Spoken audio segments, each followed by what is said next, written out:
রাজারহাট গোপালপুরের কি ভয়ানক অবস্থা করে রেখেছেন দেবরাজ চক্রবর্তী। তার স্ত্রী অদিতি মুন্সি এবারে নির্বাচনের প্রতিদ্বন্দ্বী, আগের বারের বিধায়িকা ছিলেন, কিন্তু বকলমে দেবরাজ এন্টায়ার রাজারহাট গোপালপুরটাকে নিয়ন্ত্রণ করেন। প্রত্যেকটা কাউন্সিলর, প্রত্যেকটা তৃণমূল কংগ্রেসের ছোট বড় মেজো যারা তোলাবাজ নেতা তাদের নিয়ন্ত্রণ করেন, এবং তার রেজাল্টটা কি? একটা খাল বুঝিয়ে সেখানে বিল্ডিং হচ্ছে। আমরা কেউ জানতে পারতাম বলুন তো, যদি নির্বাচনটা না আসতো যে দেবরাজ এইসব কাজকর্ম করছেন? কী কাজকর্ম জিজ্ঞেস করবেন তো? সরাসরি চলুন আজকে রাজারহাট গোপালপুরে নিয়ে চলে যাই। রাজারহাট গোপালপুরের প্রত্যেকটি মানুষ দেখুন কি সাংঘাতিক অবস্থা করে রেখেছেন দেবরাজরা রাজারহাট গোপালপুরে, এবং কি ভয়ানক ভবিষ্যৎ গড়ে তুলছেন এই দেবরাজরা। দেবরাজ হচ্ছে ভাইপোর প্রোডাক্ট, বুঝতেই পাচ্ছেন, ভাইপোর সার্কিটের লোক, এবং স্বাভাবিকভাবে খাল বিল নালা নর্দমা পুকুর সমস্ত কিছু একাকার করে দিচ্ছেন। আমি আজকে সরাসরি নিয়ে চলে যাব রাজারহাট গোপালপুরে।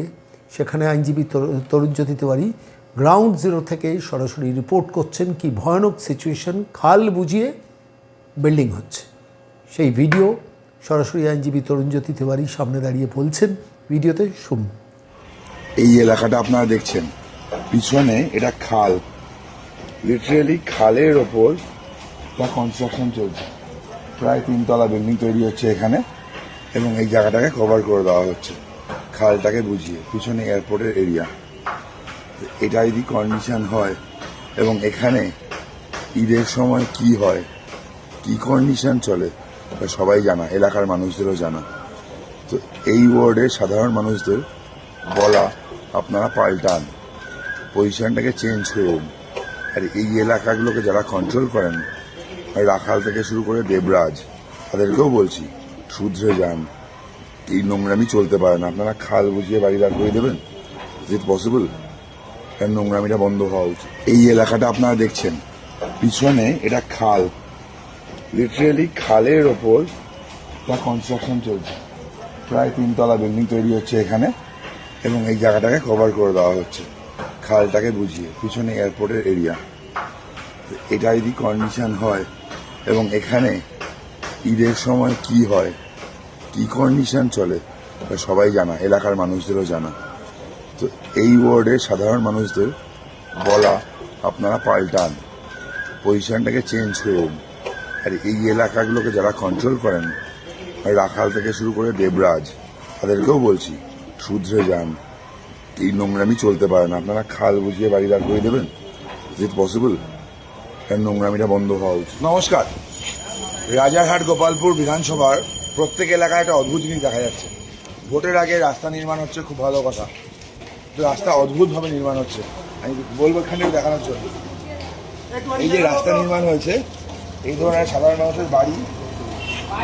আমি এখানে দাঁড়িয়ে আছি, আমি দাঁড়িয়ে আছি, আর রাস্তা হচ্ছে এই এতটা উপরে।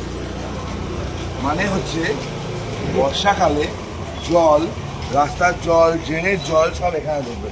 খালি একটা জায়গা না, প্রত্যেকটা ক্ষেত্রে একই জিনিস। আমি ওদিকে আপনার জন্য বলবো,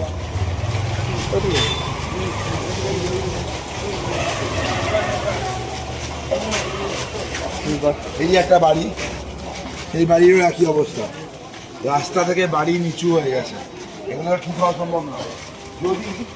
যদি রাস্তাটাকে একটু খুঁড়ে নিয়ে প্লেন করে করা হতো, তাহলে এই অবস্থা হতো না। এখানে দেখুন একটা পাইপ বসিয়ে দিয়েছে, ভাব এমন সব জল নাকি এই পাইপ দিয়ে বেরিয়ে যাবে। গ্যারান্টি আছে রাস্তা যা উঁচু, সব জল এদিক দিয়ে ওখানে ঢুকবে। বর্ষাকালটা এমনিতেই ভয়ঙ্কর হয়, এখানে আরও ভয়ঙ্কর হতে চলেছে। সামনে যে বাড়িটা আছে, আমি বলবো বাড়িটা দেখানোর জন্য। একটু যদি জল জমে, জল জমে যায়, বৃষ্টি যদি হয়, তাহলে কী অবস্থা হবে? ডালটা কোন দিকে দেখুন, বর্ষা নেই, কিচ্ছু নেই, বাড়ির ভিতরে এখনো জল আছে। রাজারহাট গোপালপুর বিধানসভার প্রত্যেকটা ওয়ার্ডের একই অবস্থা, প্রত্যেকটা এলাকার একই অবস্থা। কাটমানি সিন্ডিকেট, চুরি জন্য এগুলো হয়েছে। যদি একটু খুঁড়ে নেওয়া হতো, তারপর পাথরগুলো বসানো হতো, এই ঝামেলাটা হতো না। কিন্তু এই ঝামেলাটা করেছে ইচ্ছা করে।